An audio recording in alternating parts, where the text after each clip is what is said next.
তো প্রথম দিন দুপুরবেলা আমাদের যা যা খাবার ছিল চলো তোমাদের সাথে সেটা শেয়ার করি। সকালের ব্রেকফাস্টও ছিল কিন্তু ওটা আমরা স্কিপ করে যাই এই জন্যই, কারণ আমরা অনেক বেলা করে পৌঁছেছি, এই 1টার দিকে পৌঁছে গেছি, সেই জন্য সকালেরটা আর খেতে পারিনি। তো তো তারপরে আমাদেরকে লাঞ্চ দিয়ে দিল ভাত, তারপর সবজি, ওটা ছিল আলু পোস্ত, তার সাথে ছিল ঝুড়ি ঝুড়ি আলু ভাজা আর আমেদি মাছ ভাজা। তারপরে আমাদের কাছে জিজ্ঞাসা করলো আমরা চিংড়ি খাবো না অন্য মাছ, তো আমরা বললাম চিংড়ি খাবো। তো তারপর আমাদের দিয়ে দিল চিংড়ি মাছ আর সাথে এই যে পমফ্রেট, খুব সুন্দর ছিল, রান্নাবাড়ি দারুণ ছিল, একদম ঘরোয়া রান্নার মতো। তো হয়ে গেছে আমাদের খাওয়া দাওয়া, শেষ পদে পাপড় চাটনি ছিল। রাত থেকে একটা রান্নাবাড়িগুলো কিন্তু দারুণ ছিল, এক কথায় খুবই সুন্দর, একদম ঘরোয়া রান্নার মতো, বেশি লবণ তেল মানে ঝাল মশলা ছিল না। তো তারপর খাওয়া দাওয়া করে রুমে চলে আসলাম একটু রেস্ট নিতে, যেহেতু গোটা রাত জাগা ছিলাম।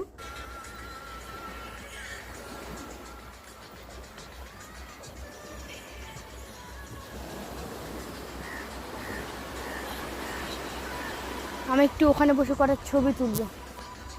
তো দুপুরবেলা খাওয়া দাওয়ার পর ঘুমিয়ে পড়েছিলাম, তো এবার রেডি হয়ে যাবো, দেখি কতদূর কি জলে নামতে পারি।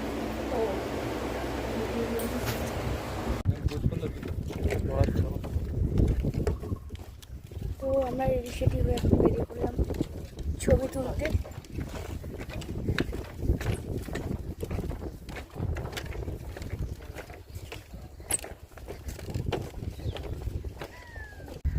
চলো এখন নিচে নামি, দেখাচ্ছি।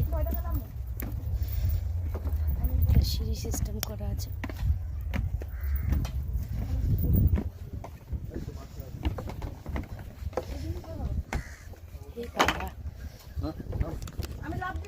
তো জলটা কমে গেছে, সেই জন্য আমরা নিচে নেমে গেছি। তো এখানটা আমরা একটু ঘোরাফেরা করবো সন্ধ্যা অবধি, সন্ধ্যা না নামলে জলটা তো আর আসবে না, তো সেই জন্য সন্ধ্যা অবধি থেকে যাব।